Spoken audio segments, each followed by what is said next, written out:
धाराशिवच्या माणकेश्वर मधील सटवाई देवीच्या मुकुटावरील सिंदूर काढण्यावरून वाद पेटलेला आहे। पुरातत्व विभाग आणि भाविक आमने-सामने आल्याचं पाहायला मिळत आहे। पोलीस बंदोबस्त घेऊन पुरातत्व विभागाचे कर्मचारी हे मंदिरामध्ये दाखल झालेत। भाविकांनी पुरातत्व विभागाला विरोध केलाय। देवीच्या मुकुटावरील शेंदूर काढण्याच्या निर्णयामुळे मंदिर परिसरात तणावपूर्ण वातावरण निर्माण झालंय।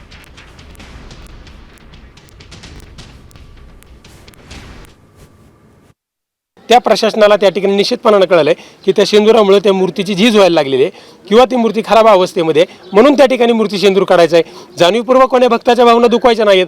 बरं, ह्या ठिकाणी आम्हाला पुरातत्व विभाग असेल, माननीय तहसीलदार साहेब असतील, परंडा पोलीस स्टेशन असेल, यांनी सहकार्य केलेले आहे। म्हणजे धार्मिक विधी कोणताही बंद नसताना जर जाणीवपूर्वक या ठिकाणी तेढ निर्माण करण्याचा काही लोकांचा या ठिकाणी चंग आहे असं आम्हाला या ठिकाणी वाटतं की देवीच्या मुखवट्यावरील शेंदूर काढायचा, तर त्यामध्ये त्यांनी त्यांच्या पत्रात असं स्पष्ट नमूद केलेलं आहे की सटवाई देवीच्या मूर्तीवरील शेंदूर काढण्याकरता संबंधित मंदिराच्या ट्रस्ट कडून परवानगी मिळाल्यानंतर या विभागाकडून देवीचा शेंदूर काढण्यात येईल असे त्या गणेश मंदिराला 24 तारखेच्या ह्याच्यात कळवलं होतं। आता सध्या तरी आम्ही पुरातत्व विभागाकडनं फक्त पाहणीसाठी आलेलो आहे, शेंदूर काढण्यासाठी आलेलो नाहीये।